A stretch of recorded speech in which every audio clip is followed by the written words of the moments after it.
Hello everybody, hope you're all doing fantastically well. It is Conor. We are back here for One Leeds. We are back here with another video. Hope you're all doing fantastically well. Let me know what's going on in your day today. In my day, what we have going on is across the pond on the Patreon account. Please go and check that out, everybody. 4 videos a week at a minimum.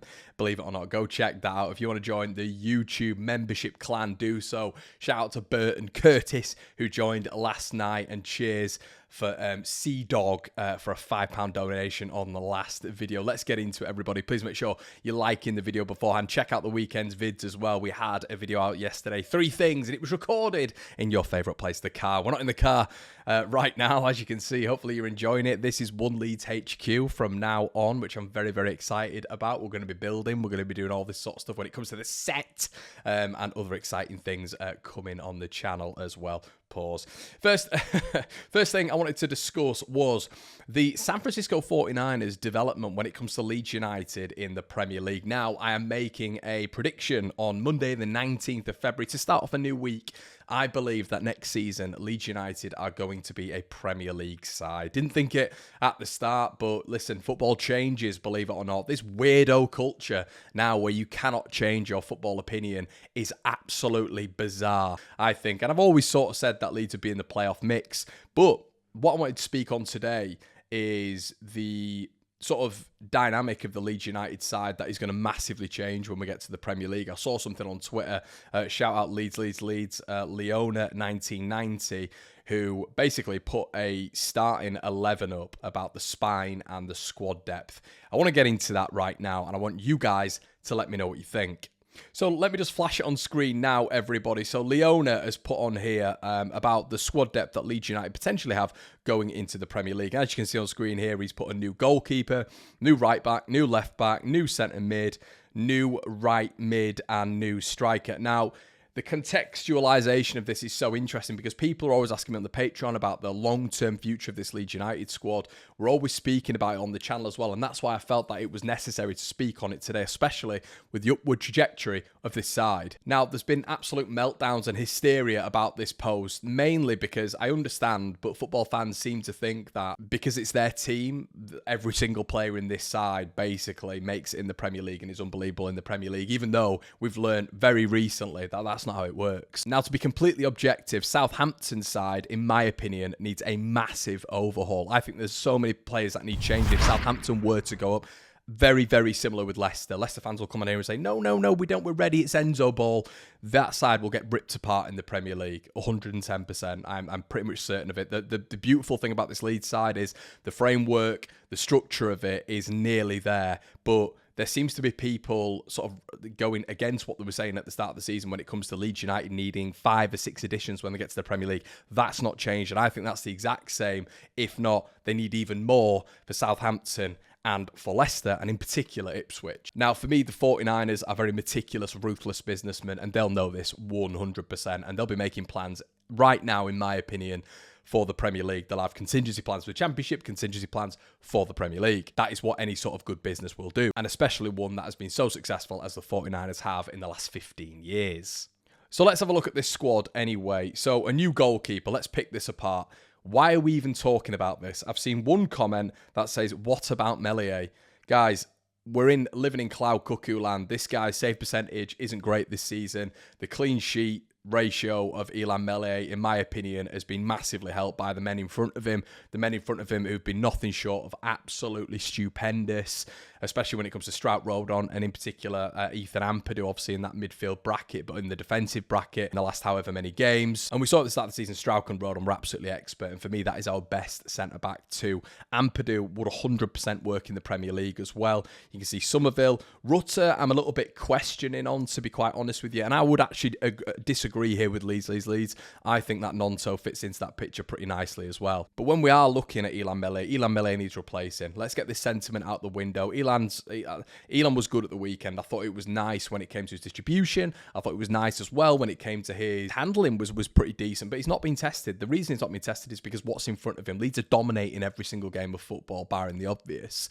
Elan Meslier will be tested, for instance, against the Leicester, against the Southampton, which is why it's going to be fascinating to see him this Friday evening. But overall, we know his save percentage when it comes to each individual match isn't great, when it's shots on goal, and we know that his distribution isn't great either. Listen, he's got clean sheets ahead of him, of course he has, but that is because of that defensive structure in front of him. Let's not sort of change history here. Elan Meslier is an average goalkeeper who's doing well at this moment in time. If we get to the Premier League, guy needs to replace him. And can I just put this out there, everybody? This isn't me slamming on every single time. This is me being ruthless. It's a conversation that we all need to have when it comes to Leeds United getting to the Premier League. But not only that, everybody, the beauty of all this is it's exciting. We all have mentioned 5 or 6 new players coming in, but I think Elan Meslier needs replacing. That's not to say he leaves the club. He still should be in the squad. But if we're talking seriously right now about Leeds United being a challenging club, a club that isn't just going up to make numbers, listen, this side is just to stay in the division. It really is. We need serious investment to just stay in the Premier League, never mind progress. At right back, it's going to be interesting because on this individual post, he's put new. Now, why it's fascinating here is because the right backs are coming up against the best wingers in the world. There is now the best positions in the world used to be strikers. You know, the likes of Lewandowski, Harry Kane. You know, we're talking about world-class strikers. But it's not that anymore. The best players in the world, in my opinion, are now developing into wingers. And especially in the Premier League, the wingers are absolutely frightening. Every single team has a pair of unique and ridiculously strength in every sort of verse when it's going forward, winger. And for me, you need fullbacks who not only are natural in that position, but are also absolutely unequivocally good at defending. Now, I'm not saying Archie Gray isn't that, but I can completely understand this post when Leona here has put new, because if we're going up to the Premier League, we've had conversations on this channel previously about Rodon even being rotation, or Strauch even being rotation, with Leeds going up and buying a world-class centre-back, because the level is so increased that Leeds really need to look at this as a squad. We cannot go up with the same rear guard. It needs to develop. It 100% needs to develop. Archie, I love Archie Gray, but I do wonder in this Leeds United setup, this is if we're able to keep hold of him, by the way, if he is used as rotation. He's a young lad. He'd be 18 next season. A rotation as part of that midfield for me would be the way to go with Archie Gray. I would be benching him, not because of his performances, because they've been unbelievable, but it's almost like a Scott. When Scott went from obviously Bristol City, I believe he's at Bournemouth now, and he was unbelievable for Bristol City. He's used almost in rotation for Bournemouth now, and he's developing as a young player. I think that will be a really good way to go when it comes to Archie Gray, and I think Archie Gray in rotation with a midfield double pivot would be the way to go. The left back, we all know, we don't need to speak on. Right winger, I would definitely probably go with Willian Yonto in there, and we'll bring in probably another one of those 3. That would be interesting to see, but you've got to get a new striker. They have to get a new striker. Joel Perreault, for me, isn't athletic and physical enough to deal with Premier League. He's still part of the squad, and may I say to everybody, please listen when I say this, they're all still part of the squad. Glenn Kamara has been unbelievable, but he's still part of a Premier League outfit here. We just have to go out and ruthlessly impact this squad so we're able to get to that next level. If we think we can go up with this side and stay in the division, in my opinion, it's naive. We need to develop on this squad. We need a striker. We need the spine really developing on, because a Championship spine isn't the same as a Premier League capable spine. So let me know, guys, what you think about that in the comment section below. I'm fascinated to hear what you think, but that's been something that has grabbed my interest this morning. Several sources this morning, some really good news when it comes to Leeds United, that apparently the club are really relaxed about Crescencio Summerville's future. Summerville, Ethan Ampadu, Willian Yonto, Rodon. Listen, we all know that they're in the category of attracting interest, especially Joe Rodon. Obviously, he's only on loan at Leeds United, but we feel that his performances are definitely going to galvanise interest. We're not stupid as a fan base, and Leeds won't be stupid about that either. Youngsters like Archie Gray are also going to attract interest. So I think that is absolutely obvious that Leeds United need to be tying down these players, especially when it comes to the loan players, of course, if we're to get to the Premier League. But the beauty about this is, I've mentioned this on the previous stream, that Crescencio Summerville wanted to stay at Leeds, even amid Premier League interest. He wanted to prove himself. Willian Yonto has dug his sort of heels in now, and you do wonder where his head's at in terms of developing Leeds United and getting up with Leeds and staying with Leeds, because the clubs that were interested, West Ham, Everton, you know, a couple of Serie A clubs that were muted, Fiorentina, Leeds United, you've got to have a conversation about if we're to get back to the Premier League, if we're to get there with the 49ers, who are going to significantly increase the value of this club and significantly increase the prospects of Leeds United potentially in the future when it comes to European football. I know we all have that eye on Aston Villa and Brighton in the future. We have to stay in the Premier League, of course, but getting to that next step is something we all unequivocally, again, want. Can that happen with the 49ers? The vision, the meticulous nature of their business and how they're able to bring staff in. We've seen that this season. They've not blown loads of money on this Leeds United squad, but how they've meticulously been able to do it with all the absolute chaos at the start has been nothing short of creative class, really. So that's absolutely fantastic when it comes to the 49ers. And you do wonder when it comes to potential, when it comes to the investment that can be put into these squads. There's millions and millions, there's hundreds of millions of pounds that are put into player contracts every single year at Premier League level. What could they do with these players that we have right now to guarantee their future and to sell the project that is Leeds United? I think it's a very, very exciting time for the club. Crysencio, Summerville, Nonto, Rutter, Rodon, Archie Gray, and all the co who are involved with this Leeds United side now are symptomatic of that with how they're performing. But the contracts will be a real statement if Leeds United are to get to the Premier League. And interestingly enough, I wanted to speak about this. Jack Clarke, amid a lot of discussion this weekend about him potentially going to Southampton if Southampton are in the Premier League, would you want that as a Leeds United? There's been a lot of, listen, Sunderland, in my opinion, are a bit of a selling club. They've adopted the data moneyball approach.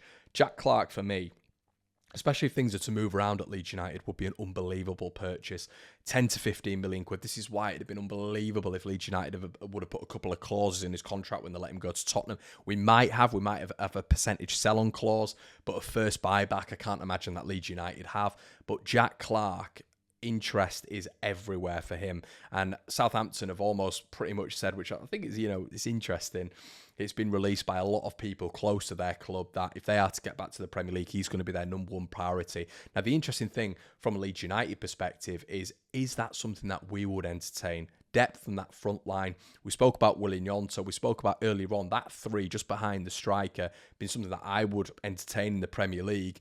But for depth, because we need depth, would you go out and get Jack Clarke? I mean, wow, what competition that would be. And for 15 million quid, could be an absolute steal. Finally, everybody, I just wanted to speak on Meslier and give him a little bit of credit. I've mentioned at the start of the video that if we were to get to the Premier League, I would be looking at replacing Elan, but I want to make this absolutely clear that I was buzzing that he had a good game at the weekend, and I think it was probably one of his standout performances.